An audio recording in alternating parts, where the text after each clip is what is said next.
Hello again, and welcome back to my show.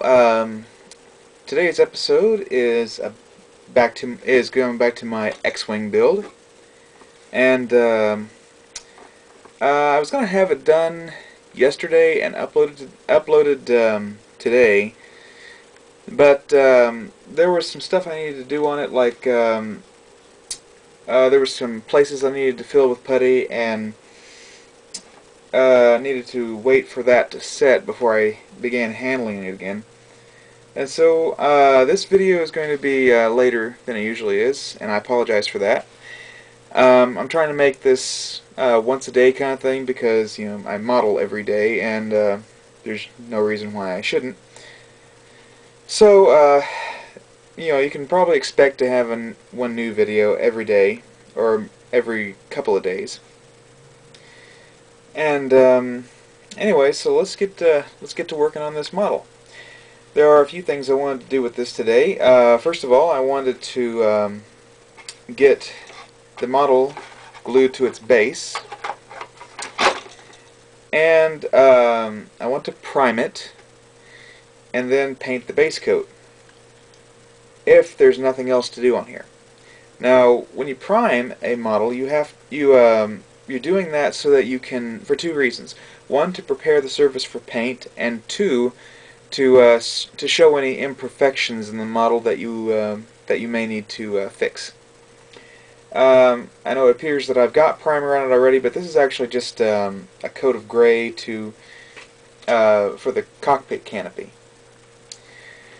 Okay, let's get started with the epoxying. I'm going to show you how my preferred method for applying epoxies, the glue that surrounds us, penetrates us, and binds the universe together. No, it's a two-part substance like this, and I'm almost out of this. So before I do this, I probably ought to go buy some. So I should go ahead and stop the video, and I'll be back in a few minutes. Alright, I went out and I bought some of this Loctite brand epoxy. This is kind of specifically designed for plastics. It's about, at the time of this shooting, it's about $4.50 for, well wait, it's $3.50 for this much. And the way these work is you have two plungers here, and this particular kind you can get a approximately even amount, which is necessary for mixing, by applying equal pressure to both sides.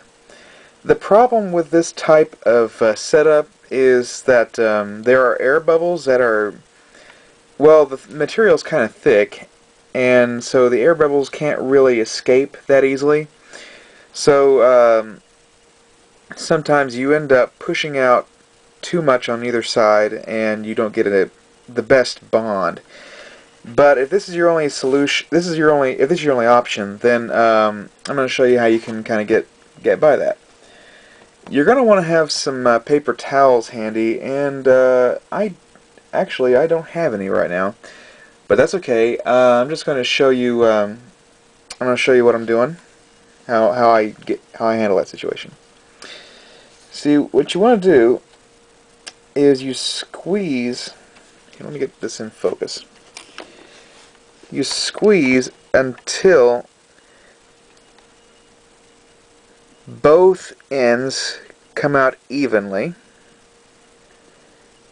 And what I mean by that is that the blob that shoots out the end, before it breaks off, make sure that both of them are even in length.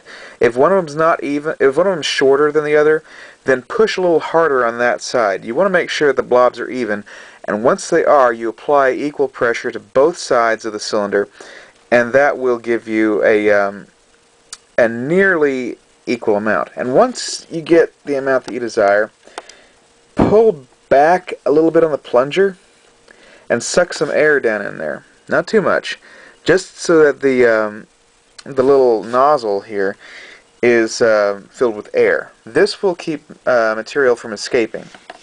And then, of course, you cap it. Now you'll notice I have a little bit spilled out here. When this opened up, there was a little bit too much pressure on this side, causing this yellow goop to shoot out this end. I don't know if it's the part A or part B or whatever it is, but it shot out and it got all over the outside part of this. You want to try and keep this thing as clean as possible, because you're going to be grabbing it an awful lot, and when you get this stuff on your hands, it is dead hard to get off. You can scrub all night with soap and water if you want to, and that stuff's not coming off that easily. Okay, I have about 4 minutes of pot time left with this, and what that means is that I have 4 minutes to mix it together and spread it before it starts to get hard. So I'm going to take a wooden spatula. Actually, this is a piece of wood that I cut when I was doing another project, and you want to mix it so it's as evenly mixed as possible. You want to get it very consistent, because if you don't, parts of it are not going to there are going to be parts that are not going to stick as well, and that creates a weak joint in your creates a weak point in your joint that will eventually cause a crack if you handle the model too roughly. And so getting a very even mixture is quite important. Don't really worry about bubbles. Bubbles are no big deal. They're going to be pushed out whenever you squeeze the parts together. Now, I can't really get all of this on camera, so I'm going to be doing a lot of talking during this. Well, actually, I might just create a skip in the video. But, oh, come on, there's not a lot of room for me to work here, and so I'm trying to find a place for this X-Wing to sit down while I do this. And that's really hard because this thing has huge wings and huge laser cannons and huge everything. But look here, I found a spot. Alright, let's get some of this applied. Whoop, sorry about that. I fell off the edge.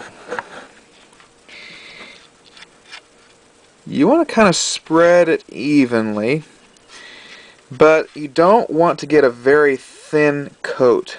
The reason for that is you need to be able to push a little bit out of the way with the base so that it creates a stronger bond. The reason why it creates a stronger bond is because it bonds on more than one side. It's kind of the reason why that some strengthening braces, metal ones, are L-shaped as opposed to just having a flat seam, and that in most models you'll see a little shelf around the part. That helps with alignment, but it also creates a stronger joint. That's the reason why they do that, I think. Don't quote me on that. I'm not an expert. But I believe that's the reason why. I mean, that's why I do it. So I'm going to shut the video off just real quick and finish up the epoxying of this, and then go on to explain a couple other things that I've done with this build. Well, this is what can happen when you don't properly secure the model. It stuck alright, but when I went to lift it up, I noticed there was a huge gap between the upper part of the base here and the lower part. See, I don't think this base is perfectly flat, because if it was, there would not have been a hole in this underneath here. So, lesson learned: always make sure your assemblies are secured whenever you go to glue them. I'm going to have to go ahead and reapply that, but be sure to learn from my mistake. Always check and make sure that the assemblies that you're gluing are gluing together like you want them to. I don't know how easy this is going to be to see, but if you'll notice right here, there's no rough spots at all, and you know what that means? That means that this part right here was not in contact with the base. So I'm afraid I'm going to have to scrape up all of this epoxy and reapply it. Ugh. I tell you what, some people view this as a stress reliever, and it is for the most part when things don't go wrong. Oh boy. So, I'm just going to go ahead and pause the video again and reapply the putty, not the putty, but the epoxy, and try to do it right this time. Wish me luck. Well, as you can see here, I have got it together. Oh, hopefully this time will be the time that it is perfect. I think it is because, as you can see here, I have taped it together. See, before I didn't have any sort of clamping mechanism, and you know I've demonstrated that the zip ties are really good for doing certain assemblies, but they would never have been big enough for this. So what I did was I took some tape, this Tamiya stuff, 1001 uses here. I took some of that and I wrapped it. I put one strip at a time around the edge after I had glued it or epoxied it, and that clamped down the edges. Held it together quite well, and I think since I've given it between the last segment and this one, there has been about 30 minutes of time elapsed. I think, seeing as how this is 5-minute epoxy, that it is ready for paint. Now, what I'm going to do first, before I do any putty work around the bottom of the base, I'm going to paint this whole thing with primer. I'm going to primer it, and that way I can see what else might need putty. Like, actually, right here on the nose, there's a couple spots where I nicked it with the X-Acto knife. Back here, this area right here, I've already done some filling work with super glue. I might show that technique eventually. I've done some filling with this with super glue and baking soda, and there's a few other places that I need to check. So you know, if I'm going to be putting this area down here anyway, I might as well see if any other place needs putty, right? So I'm going to go and actually take the camera outside and demonstrate a little bit the proper way to use what do they call it? Spray bombs. That's right. You know, basically it's just spray paint in a can. That's kind of a that's kind of a redundancy right there. From the redundancy of the Department of Redundancy Department. That's where that's from. So I'm going to take this outside and take the camera with me, and I'm going to show you the best way to use spray paint to paint a model. There's a lot of modelers actually that use spray paint, and if you want an even coat of paint, spray paint is the way to go. So I'm going to show you how to do that.